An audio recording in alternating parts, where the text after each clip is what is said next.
देखो next chapter पढ़ने वाले हैं हम 7th, ठीक है, जिसका नाम है अपने पास अवकलन डिफरेंशिएशन। उसमें हमें क्या करना है, किसी फलन को लेकर चलना है और उसमें उस फलन के जो चर राशि हैं और उन पर अपने पास जैसा भी चेंजमेंट होता है उस चेंजमेंट को हम डेरिवेटिव में ले जाएंगे और उसकी डेफिनेशंस को पढ़ेंगे, ठीक है। तो हमारे पास मान लो कि अपने पास कोई फंक्शन है y इक्वल एफ एक्स कोई फंक्शन हुआ, तो यहाँ से हम देखें y इक्वल जब एफ एक्स फंक्शन हुआ तो उस केस में अपने पास जो x है उसको हम स्वतंत्र चर बोलते हैं और जो y है उसको हम परतंत्र चर बोलेंगे या इसको हम आश्रित चर बोलते हैं, ठीक है। देखो इस केस में अपने पास क्या होगा, जैसा ही हम x में चेंजमेंट करेंगे वैसा ही अपने पास y में चेंजमेंट होता रहेगा। इसके लिए हम क्या बोलेंगे कि जब x में चेंजमेंट होता है तो डेफिनेटली y में उसके संगत उतना ही चेंजमेंट होता है। ये जो चेंजमेंट है अपने पास किसी एक चर राशि का दूसरी चर राशि के संगत जो परिवर्तन होता है उसको उसके जो अंतर है उसको हम वृद्धि कहते हैं, ठीक है। तो ये वृद्धि हम पढ़ने वाले हैं कैसे कैसे बनता है अपने पास। जैसे अपने पास इस x में हम चेंजमेंट करेंगे तो उसके संगत y में भी उतना ही चेंजमेंट होगा और ये जो चेंजमेंट होगा अपने पास जो परिवर्तन होगा इन परिवर्तनों का जो अंतर होता है वही अपने पास क्या होता है, इन फलनों के मान में वृद्धि होती है। और ये वृद्धि हम किस में पढ़ते हैं, डेरिवेटिव पार्ट में पढ़ते हैं यानी अवकलज में पढ़ते हैं। तो इस केस में हम अवकलज कैसे डिफाइन करेंगे, देखो अवकलज जिसको बोलते हैं हम डेरिवेटिव। देखो ये वाला पार्ट हम 11th क्लास में पढ़ चुके हैं, ठीक है। इसका कुछ पार्ट अपने पास साथ चलेगा, उसके बेस को लेकर हम आगे बढ़ेंगे। तो अपने पास जो डेरिवेटिव होता है इसके लिए हम क्या करें, कोई कंटिन्यूअस फंक्शन लेके चलेंगे। मान लेते हैं हम कोई सतत फलन आपके पास दे रखा है y इक्वल एफ एक्स, तो वो किस केस में चलता है, ठीक है। तो यहाँ देखें हम माना y इक्वल एफ एक्स कोई सतत फलन है, ठीक है। जब कोई कंटिन्यूअस फंक्शन चलता है तो डेफिनेटली चेंजमेंट उसी में होता है, उसी का हम डेरिवेटिव फाइंड आउट करते हैं। अगर मान लो कि कोई फंक्शन कंटिन्यूअस नहीं है तो उसका डेरिवेटिव हम फाइंड आउट नहीं कर सकते, या हम कैसा कह सकते हैं कि जो अवकलज है वो क्या है, परिवर्तन की दर है जो दो राशियों के बीच में काम कर सकती है, दो से अधिक राशियों के बीच में काम करती है। तो इस केस में अपने पास जब ये फलन में परिवर्तन नहीं होगा तो उस केस में अपने पास डेरिवेटिव यानी कोई चेंजमेंट नहीं होगा, और चेंजमेंट नहीं होगा तो हम अवकलज या अवकलन की जो प्रक्रिया है उसको हम डिफाइन नहीं कर पाएंगे, ठीक है। तो इस केस में हम कौन सा फलन लेके चलते हैं, हमेशा सतत फलन लेकर चलते हैं, क्लियर। इस केस में हम देखें तो x अपने पास क्या है, हमने भी देखा कि x अपने पास स्वतंत्र चर है और y कैसा है, परतंत्र या आश्रित चर है। तो इस केस में अपने पास x में जो हम परिवर्तन करेंगे यानी x में हम अल्प परिवर्तन देखें, अल्प परिवर्तन अगर डेल x है या इसका बोले हम डेल्टा x है, तो इस केस में अपने पास जब इसी के सेम प्रोसेस में करस्पॉन्डिंग चेंजमेंट होगा यानी इसके जो संगत परिवर्तन होगा y में संगत परिवर्तन, डेफिनेटली वो क्या होगा अपने पास, अगर x में डेल x हुआ है या डेल्टा x हुआ है तो y में अपने पास क्या होगा, डेल y होगा, ठीक है। और हमने अपने पास लास्ट ईयर हमने पढ़ा है दो राशियों में परिवर्तन की जो दर है वो किस प्रकार से हमने डिफाइन की थी। हमारे पास यहाँ पर अगर हम x और y में दोनों में परिवर्तन चेंजमेंट चाह रहे हैं तो उस केस में अपने पास इनका जो फ्रैक्शन फॉर्म बनेगा यानी भिन्न रूप बना वो बनेगा del y by del x। हमने इसको del y by del x क्यों लिखा है, क्योंकि अपने पास y में जो परिवर्तन हो रहा है और डेल x यानी x में जो परिवर्तन हो रहा है दोनों का एक अनुपात है, उस अनुपात को लेकर चलेंगे तो एक राशि दूसरे राशि के सापेक्ष बन जाती है, ठीक है।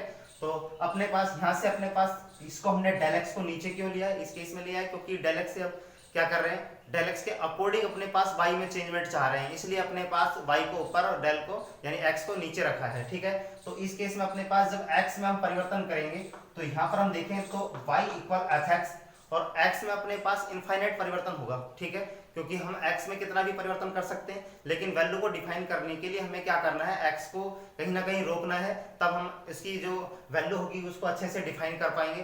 तो इसका मतलब है हमें इसको रोकने के लिए क्या करेंगे, डेल x को हम टेंड्स टू 0 ले जाएंगे, यानी इसकी जो वैल्यू है एक जगह ऐसा करेंगे कि 0 की ओर खत्म हो रहा है, ठीक है, फिनिश होता है। तो उस केस में अपने पास जो फ्रैक्शन होती है इसके अकॉर्डिंग हमें लिमिट बांध के रखेंगे डेल x टेंड्स टू 0, इस डेल x टेंड्स टू 0 और फ्रैक्शन को लेकर हम वैल्यू बनाएंगे। यही अपने पास एक राशि दूसरी चर राशि में परिवर्तन की दर को शो करेगी, और जो परिवर्तन की दर को शो करेगी उसी को हम क्या बोलेंगे, अवकलज बोलेंगे, ठीक है। तो यहाँ से हम क्या लेंगे, अगर हमें इसे बांध के रखना है तो limit del x tends to 0 del y by del x, ये अपने पास जो पार्ट है ये अपने पास y में x के सापेक्ष परिवर्तन कहलाता है और ये परिवर्तन ही अपने पास क्या है, अवकलज है। लेकिन हम यहाँ पर देखें कि हमने limit del X tends to 0 लिया है। इस केस में हम कह सकते हैं कि हमने x में जो परिवर्तन कर रहे हैं, अल्प वृद्धि कर रहे हैं, उस अल्प वृद्धि को हमने कहीं ना कहीं रोका है और y में एक स्पष्ट परिवर्तन प्राप्त करने के लिए, इसको स्टॉप करने के लिए हमने इसको लिमिट लगाया है। तो limit del X tends to 0, इस केस में अपने पास del Y by del X बना और ये वैल्यू क्या होती है अपने पास बिल्कुल फाइनाइट होनी चाहिए, विद्यमान होनी चाहिए, तभी हम इसकी वैल्यू को फाइंड आउट कर सकते हैं। यदि विद्यमान हो तभी ऐसा हम संभव हो सकता है, अन्यथा हम ऐसा नहीं कर सकते। ये वाली जो वैल्यू है आपके पास टोटली क्या होनी चाहिए, एग्जिस्ट होनी चाहिए, अस्तित्व में होनी चाहिए, विद्यमान होनी चाहिए, तब हम इसको वैल्यू को हम डिफाइन कर सकते हैं। ठीक है, और इसी वाले पार्ट को हम क्या कहते हैं, संकेत में इस वाले पार्ट को हम dy बाई dx लिखते हैं और यही अपने पास क्या कहलाता है, चर x का y का x के सापेक्ष क्या कहलाता है, परिवर्तन कहलाता है। क्लियर? देखो अब हमें क्या करना है, इस वाले पार्ट को हमें, ये वाला पार्ट जो आपको दिख रहा है यही अपने पास क्या है, डेरिवेटिव पार्ट है, यानी हम इसको लिख सकते हैं limit del X tends to 0 del Y by del X, और इसका जो नोटेशन है dy बाई dx। ठीक है, ये आपके पास क्या कहलाता है, y का x के सापेक्ष अवकल या अवकल गुणांक कहलाता है। y का x के सापेक्ष, x के सापेक्ष क्यों चल रहे हैं, क्योंकि अपने पास x स्वतंत्र राशि है। ठीक है, जब स्वतंत्र चर राशि है तो उसके अकॉर्डिंग काम करेगा y, जो अपने पास स्वतंत्र होगा उसी के सापेक्ष हम इस वैल्यू को डिफाइन करेंगे। ठीक है, तो y का x के सापेक्ष अवकल, अवकलज बोले या अवकल गुणांक, अवकल गुणांक कहलाता है। देखो यहाँ पर एक इंपॉर्टेंट चीज है कि अपने पास इस वाले पार्ट को हम कैसे कैसे लिख रहे हैं। ठीक है, जैसे हम देखें कि नोट डाल के लिख सकते हैं कि डेल वाई बाई जो डेल एक्स है उसको हम del Y divide del X लिख सकते हैं। ठीक है, क्योंकि एक भिन्न राशि है, जबकि हम ऐसा नहीं लिख सकते कि dy by D x is not equal dy by divide dx, ऐसा नहीं लिखा जा सकता है, क्योंकि अपने पास ये एक संकेत है जो किसका संकेत है, limit del X tends to 0 del Y by del X का संकेत है dy बाई dx। ठीक है, तो इसको हम डिफाइन ऐसे नहीं कर सकते हैं, इसका अपना जो है वजूद अलग चीज है। ठीक है, तो यहाँ पर हम देखें कि इन पार्टों में कुछ अलग चीज भी है कि अगर हम डेल एक्स में डेल इंटू एक्स करें तो ऐसा संभव नहीं है, क्योंकि इसमें हम लिख सकते हैं कि भाई जो डेल एक्स है और डेल एक्स जो है वो डेल और एक्स का मल्टीप्लिकेशन नहीं है, वो एक अपने पास एक ही राशि है जो अल्प वृद्धि को व्यक्त करती है। ठीक है, तो ऐसा हम नहीं लिख सकते कि डेल एक्स को हम डेल इंटू एक्स लिखें, ये एक ही राशि है जो एक अल्प वृद्धि को व्यक्त करती है, और इसको हम किससे लिखेंगे, डेल एक्स से ही लिखेंगे, डेल एक्स बोले या डेल्टा एक्स बोले। क्लियर? तो यहाँ से हम आगे बढ़ेंगे और देखो अब इसका क्या है, डेफिनेशन पढ़ने वाले हैं, अवकलन की डेफिनेशन क्या होगी। ठीक है, देखो मान लो कि अपने पास माना y इक्वल एफ एक्स एक सतत फलन है जिसका x के सापेक्ष अवकल गुणांक ज्ञात करने की प्रक्रिया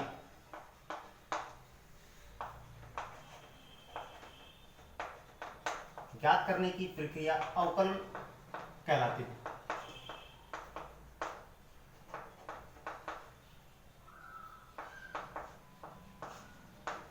देखो इसका मतलब क्या है कि हमें क्या करना है, अपने पास कोई फलन होगा, डेफिनेटली वो फलन कैसा होना चाहिए, कंटिन्यूअस फंक्शन होना चाहिए, सतत फलन होना चाहिए। उसके इसमें अपने पास अगर उसका हम किसी फ्री राशि कौन सी अपने पास x बिल्कुल स्वतंत्र है। ठीक है, डिपेंडेबल कौन है, y, यानी y कैसी है, परतंत्र है, आश्रित है, इसका मतलब हम फ्री के अकॉर्डिंग काम करेंगे। तो इसका मतलब x के सापेक्ष अगर हम इसका डेरिवेटिव फाइंड आउट करें तो वही इसका क्या कहलाएगा, इसके बीच की जो कड़ी होगी वही क्या कहलाएगी, अवकलन कहलाएगी।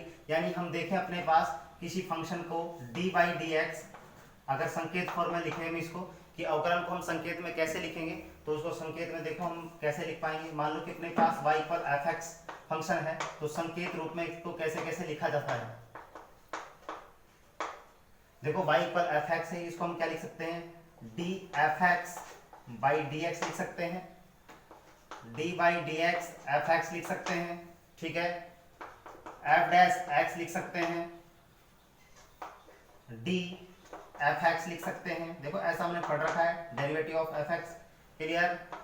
y डैश लिख सकते हैं, y1 लिख सकते हैं। इस प्रकार से इसको संकेत में लिखा जाता है। क्लियर? तो यहाँ से हम देखेंगे कि संकेत के रूप में जो पार्ट है अपने पास y इक्वल fx, उसको हम डिफरेंट टाइप से लिख रहे हैं। क्लियर? अब यहाँ से अपने पास जो अवकलन की प्रक्रिया है उसको हम कैसे डिफाइन कर पाएंगे? देखो यहाँ से अपने पास अवकलज एक अलग पार्ट है, अवकलन एक अलग पार्ट है। ठीक है? अवकलज क्या होता है? जो आउटपुट होता है किसी फंक्शन का जब उसका हमने डिफरेंशिएशन किया है। ठीक है? और अवकलन क्या है? हमने किसी फलन से अगर अवकलज प्राप्त करने की जो बीच का प्रोसेस बना उसका, जिसके अकॉर्डिंग अपने पास फंक्शन डेरिवेटिव में प्राप्त हुआ है, उसको हम क्या बोलेंगे? अवकलन बोलते हैं। देखो इसको हम कैसे लिख सकते हैं? मान लो कि अपने पास ये कोई फंक्शन हुआ fx और यहाँ से हम चले तो अपने पास ये कैपिटल fx मिला। ठीक है? तो ये तो अपने पास फंक्शन है, ये तो फलन हुआ, फलन का अवकलज यानी अवकलन किया, प्रोसेस प्रक्रिया है, यानी इसको हम फलन लिख सकते हैं। ठीक है? और फलन से हम डायरेक्टली क्या प्राप्त कर रहे हैं? प्रोसेस बना रहे हैं। क्या बना? कैपिटल fx, ये आपका अवकलज है। इस फलन से आपके पास जो अवकलज प्राप्त हुआ है उसके बीच की जो प्रक्रिया है वही क्या कहलाती है? अपने पास अवकलन कहलाती है। क्या कहलाती है? अवकलन। समझ में आया? तो यहां से अपने पास किसी फलन से उसका अवकलज प्राप्त करने की जो प्रक्रिया है वही क्या कहलाती है? अवकलन कहलाती है। या हम कह सकते हैं कि अपने पास किसी सतत फलन के लिए अपने पास उसका अवकल गुणांक जो होता है, जो अपने पास हम चैप्टर नंबर 12 में पढ़ेंगे। ठीक है? अवकल समीकरण, वहां पर हम देखेंगे जो अवकलन गुणांक प्राप्त करने की प्रक्रिया होगी वही अपने पास क्या होगी? अवकलन होगी। क्लियर? देखो अब हमें क्या करना है, हमें कोई पॉइंट लेके चलना है 6 चैप्टर के अकॉर्डिंग, जैसे हमने पढ़ा है वहां पर, तो उसका हम डेरिवेटिव कैसे फाइंड आउट करते हैं तो उसके अकॉर्डिंग हम देख लेते हैं। ये अपने पास संकेत फॉर्म में पढ़ा था हमने। ठीक है? अपने पास जो फंक्शन है वो कंटिन्यूअस होना चाहिए, वास्तविक होना चाहिए। ठीक है? तभी इस फंक्शन का हम डेरिवेटिव फाइंड आउट कर सकते हैं। मान लें अपने पास कोई फलन है, माना फलन y इक्वल fx एक वास्तविक फलन है, वास्तविक और सतत फलन है, वास्तविक और सतत फलन है तथा बिंदु C, बिंदु x इक्वल C इसके प्रांत में स्थित है। तब बिंदु C पर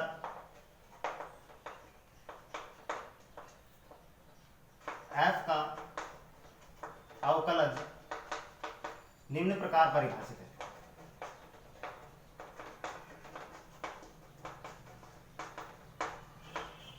देखो कैसा बनेगा अपने पास, हमने 6 चैप्टर में ऐसा पढ़ा है f डैश c इक्वल, मान लो कि अपने पास x इक्वल c पर देख रहे हैं हम, x इक्वल c पर, यानी बिंदु x इक्वल c पर अपने पास इसका जो डेरिवेटिव है वो क्या बनेगा? f डैश c बनेगा डेफिनेटली, क्योंकि फलन होगा y इक्वल fx।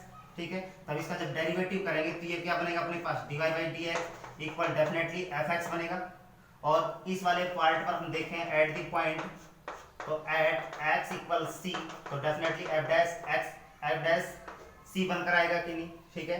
तो यहाँ से अपने पास कोई फंक्शन लिया हमने y इक्वल fx लिया और इसका जब डेरिवेटिव किया तो y का डेरिवेटिव तो हुआ dy बाई dx और fx का डेरिवेटिव क्या होगा? अभी हमने संकेत में पढ़े हैं इसमें। ठीक है?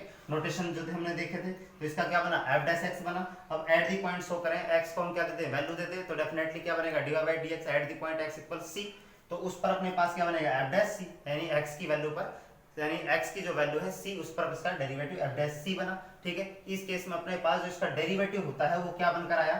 देखो f डैश c, तो यहाँ से अपने पास x इक्वल c पर इसका जो डेरिवेटिव है वो f डैश c डिफाइन हुआ, उसको हम क्या लिखेंगे? Limit h tends to 0 f c plus h minus f c by h, और यहाँ पर होता है h ग्रेटर देन 0। ठीक है? तो इस केस में अपने पास किसी बिंदु पर इसका जो डेरिवेटिव होता है वो क्या होता है? Limit h tends to 0 F C plus H minus F C by H होता है। तो इस केस में अपने पास जो डेरिवेटिव होता है, इस कंडीशन में हमने इसके सतत फलन की कंडीशन से देखा था कि ये अपने पास कोई पॉइंट है x इक्वल सी, और यहाँ से हम आगे बढ़ेंगे तो डेफिनेटली कोई अल्प राशि ले लेते हैं जो h है ग्रेटर देन 0 है, बहुत ही अल्प राशि है। ठीक है? तो उस केस में अपने पास यहाँ पर आया c माइनस एच, क्योंकि x इक्वल सी पर इस पॉइंट पर हम आगे बढ़ेंगे तो डेफिनेटली कुछ परिवर्तन होगा, और उस कुछ परिवर्तन को हमने s से क्या कर दिया? ऐड करके चले, और अगर हम पीछे हटेंगे तो डेफिनेटली h की क्या हो जाएगी? थोड़ी सी कमी हो जाएगी। तो इस केस में हमने इस फंक्शन के कंटिन्यूअस होने की और उसके डेरिवेटिव होने की पार्ट को हमने डिफाइन किया था, ठीक है। तो यहाँ से भी अपने पास इसी प्रकार से निकल कर आता है और लिमिट के अंदर उसको बांध के रखते हैं लिमिट h टेंड्स टू 0 के लिए। और इसमें जो डिफरेंस है वो क्या होगा, एफ सी प्लस एच में से हम एफ सी हटा देंगे और डिवाइड कैसे कर देंगे एच से, जो उसका परिवर्तन हुआ है डेफिनेटली वही उसका क्या होगा, डेरिवेटिव होगा। क्लियर। देखो अवकलन के मूल प्रमेय पढ़ रहे हैं, देखो प्रमेय अपने पास लास्ट ईयर हमने पढ़ रखी है, ठीक है, 11th क्लास में पढ़ा है, वैसा ही यहाँ पर चलेगा सेम प्रोसेस में। देखो पहले अपने पास किसी भी अचर राशि का जो अवकलज होता है वो क्या होता है, शून्य होता है। तो अपने पास मान लो कि F X equal Y equal F X है और इसकी वैल्यू क्या है, सी है, ठीक है। तो उस केस में इसका जो डेरिवेटिव होगा डेफिनेटली सी, ये अपने पास कैसी है, अचर राशि है, और अचर राशि होने के कारण अपने पास जैसे अपने पास अचर राशि होगी तो उस केस में अपने पास जो डिफरेंस है यानी वो डिफरेंस नहीं निकल के आएगा, क्योंकि एक्स जो परिवर्तन चाहता है वो कांस्टेंट राशि में परिवर्तन नहीं होता है। इस केस में अपने पास जो परिवर्तन होता है वो क्या है, आपका अवकलज है, डेरिवेटिव है, और वो अपने पास जब डेरिवेटिव निकालेंगे इस पार्ट का तो इसमें कोई चेंजमेंट होगा ही नहीं, तो अपने पास जो चेंजमेंट है वो कितना होगा, 0। तो इस केस में अपने पास इसका जो डेरिवेटिव है dy by D X equal क्या होगा, डेफिनेटली 0 होगा, यानी यहाँ पर हम c भी लिख सकते हैं। क्लियर। तो इसकी वैल्यू क्या होगी, 0, यानी किसी भी अचर राशि का जो अवकलज होता है वो शून्य होता है, ठीक है। इसी प्रकार से हम देखें नेक्स्ट, तो अपने पास हम देखें किसी फलन और किसी कांस्टेंट वैल्यू का जो डेरिवेटिव होता है वो कांस्टेंट वैल्यू और उस डेरिवेटिव फंक्शन यानी उस फंक्शन के डेरिवेटिव के मल्टीपल के इक्वल होता है। यानी हम कह सकते हैं, मान लो कि अपने पास कोई फंक्शन है y equal C F X, ठीक है, और इसका जब डेरिवेटिव करेंगे तो कांस्टेंट वैल्यू है, इसके साथ कांस्टेंट में अपने पास 1 2 3 4 करके कुछ भी मल्टीप्लाई करें तो उसमें तो कोई चेंजमेंट हो ही नहीं रहा। तो इसका मतलब चेंजमेंट किस में हो रहा है, एफ एक्स में चेंजमेंट हो रहा है।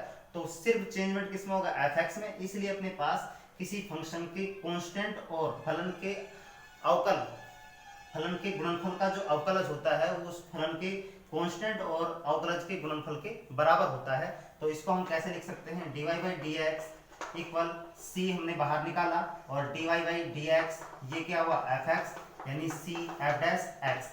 अब हम कह सकते हैं कि किसी फलन के अचर और उस फलन के गुणनफल का जो अवकलज होता है वो अचर और उसके फलन के अवकलज के गुणनफल के बराबर होता है, ठीक है। तो इस प्रकार से अपने पास ये बनकर आया। इसी प्रकार हम देखें अपने पास, मान लो कि अपने पास y equal F X plus G X plus minus हो यानी अंतर हो, या फिर अपने पास क्या हो, योग हो, तो उस केस में भी अपने पास इसका जो डेरिवेटिव होता है उनके अलग अलग अवकलजों के योग के बराबर होता है। यानी हम कह सकते हैं अगर इसका हम डेरिवेटिव करें तो dy by D X equal dy by D X यानी D F X plus D by D X G X. ध्यान रहे फंक्शन किसका होना चाहिए, x का होना चाहिए, क्योंकि x के अकॉर्डिंग हम काम कर रहे हैं। अगर फंक्शन x का नहीं है तो डेफिनेटली उस फंक्शन में x के अकॉर्डिंग कोई बदलाव नहीं होगा, और जब कोई बदलाव नहीं होता है तो उसकी वैल्यू क्या होती है, 0 होती है, ठीक है। तो इस केस में अपने पास क्या हुआ, ये तो हुआ एफ डैश एक्स प्लस ये क्या हुआ, जी डैश एक्स। यानी हम कह सकते हैं किसी फंक्शन के किसी भी दो फलनों के योगफल का जो अवकलज होता है उन फलनों के अवकलजों के योग के बराबर होता है, ठीक है। इसी प्रकार हम इसका अंतर ले सकते हैं, y equal F X minus के जी एक्स। देखो यहाँ पर अपने पास दो ही फलन नहीं है, दो से ज्यादा भी फलन हो सकते हैं, उसमें भी यही केस लागू होगा, हमने लास्ट ईयर पढ़ा है, ठीक है। तो यहाँ से अपने पास dy by D X equal D by D X F X minus D by D X G X, ठीक है। इसका जो डेरिवेटिव होगा वो क्या होगा, एफ डैश एक्स माइनस की जी डैश एक्स होगा, क्लियर। और ये अपना dy बाई डी एक्स है। तो यहाँ बात भी ऐसे ही होता है, अपने पास जो उनका अंतर होता है उनमें भी अपने पास अलग अलग अवकलजों के अंतर के बराबर होता है, ठीक है। और इसी प्रकार से अपने पास चलता है भाग में। तो भाग नियम भी हमने पढ़ रखा है। देखो भाग नियम में हमने कैसा पढ़ा था, डी बाई डी एक्स, मान लो कि अपने पास F X by G X है, ठीक है। तो इसका हमें क्या करना है, डेरिवेटिव करना है। तो डेरिवेटिव कैसे करेंगे भाई, देखो सिंपल सा पार्ट है। इसको दो फंक्शंस को कैसे हम याद कर सकते हैं, इस वाले एफ को आप क्या मानो, फैमिली मेंबर मान लो, और जी को क्या मान लो, गेस्ट। तो उस केस में हमारे पास क्या होगा, सबसे पहले अपने पास फैमिली मेंबर आएगा, ठीक है, यानी अपने पास या तो गेस्ट आया, जैसे ही फैमिली में अपने पास गेस्ट आता है तो वो बैठेगा, ठीक है। फिर किसका हम डेरिवेटिव करेंगे, यानी हम एफ एक्स का डेरिवेटिव करेंगे, एफ एक्स के साथ कोई चेंजमेंट होगा, यानी वो अपने पास चेंजमेंट चाहता है। फिर हम एफ एक्स को निकाल देंगे और डी बाई dx gx बना लेंगे, ठीक है। और ये क्या बनकर आएगा अपने पास, gx का होल स्क्वायर बना देंगे, ठीक है। ये अपने पास डेरिवेटिव हम क्लास में इसको अच्छे से डिफाइन करेंगे, ठीक है, जब ऑफलाइन पढ़ेंगे। तो उस केस में अपने पास इसका जो डेरिवेटिव होता है वो gx into F dash x लिख सकते हैं, यानी इसको हम लिख सकते हैं gx F dash X minus F X G dash X by G X का होल स्क्वायर, ठीक है। इस प्रकार से इसको हम डिफाइन करते हैं, क्लियर। इसके फंडामेंटल थ्योरम है। अब हमें क्या करना है, फॉर्मूलों पर विशेष ध्यान देना है, ठीक है। तो इसके फॉर्मूले आप विशेष अच्छे से याद करें, क्योंकि बिना फॉर्मूले के अब काम नहीं चलेगा। और एक केस ऐसा आएगा जब हम इसका इंटीग्रेशन पढ़ेंगे फंक्शन का, ठीक है। तो उस केस में अपने पास जो डेरिवेटिव पार्ट है वो उसका रिवर्स है, उल्टा है। तो इस केस में अपने पास जो अगर आप फॉर्मूले यहाँ पर याद नहीं करेंगे तो नेक्स्ट जो आपका इंटीग्रेशन आने वाला चैप्टर है उसमें आपके पास दिक्कतें ज़्यादा आएंगी, ठीक है। तो यहाँ पर आप फॉर्मूले विशेष याद करेंगे। D by D X formula लिख देता हूँ मैं फटाफट, ठीक है। मान लो एक्स का एक्स के अकॉर्डिंग किया तो बनाएगा D by D X X की पावर एन। तो यहाँ से अपने पास n इंटू एक्स की power n minus one, N is not equal minus one, ठीक है। यहाँ पर अपने पास n की वैल्यू क्या नहीं होनी चाहिए, माइनस वन नहीं होनी चाहिए, सॉरी वन नहीं होनी चाहिए। इस केस में अपने पास क्या हो जाएगा, यहाँ पर ये जीरो हो जाएगा। x की वैल्यू अगर यहाँ पर वन हुई तो ये वापस केस आ जाएगा, और अगर जीरो हुई इस केस में अपने पास, तो यहाँ से इस केस में अपने पास ये हो जाएगा वन, और वन का जो डेरिवेटिव है हमारे पास वही कांस्टेंट वैल्यू चलेगा। इसको हम इस तरीके से लिख देते हैं, देखो D by D x constant equal zero, ठीक है।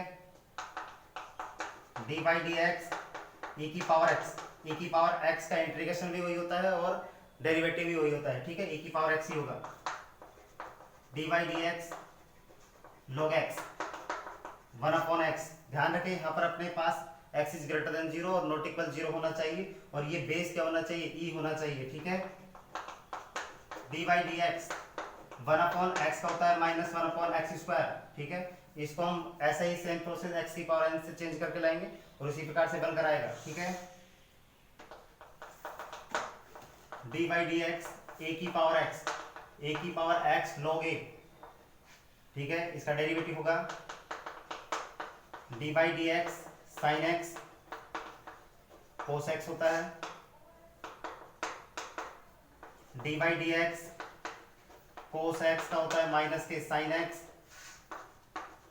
D by D X tan X sec square X होता है, D by D X cot X minus के कोसेक स्क्वायर एक्स होता है, D by D X sec X tan X होता है, D by D X cosec X minus के cosec x cot x होते हैं, ठीक है। यहाँ पर हम इंटीग्रेशन लगाएंगे दोनों तरफ, डेफिनेटली इसके पार्ट ये चेंज होकर आ जाएंगे, ठीक है। तो यहाँ पर ऐसा होता है, विशेष ध्यान देना यहाँ पर। D by D X sine inverse X one upon root one minus X square होता है, D by D X cos inverse X minus one upon root one minus X square होता है, ठीक है। D by D X tan inverse X equal one upon one plus X square होता है, D by D X cot inverse X equal होता है minus के one upon one plus X square, D by D X sec inverse X equal होता है one upon, ये mod X में होता है, वैसे एक्चुअल में पॉजिटिव वैल्यू में होता है, ठीक है। इसको जनरली हम मोड एक्स को नहीं लिखते हैं, एज इट इज लिख देते हैं। D by D X cosec inverse X equal होता है माइनस के one upon mode x x square minus के वन, ठीक है। ये आपके कुछ फॉर्मूले हैं, आपको याद करने हैं, ठीक है। उसके बाद हम इसको आगे बढ़ाएंगे, क्लियर।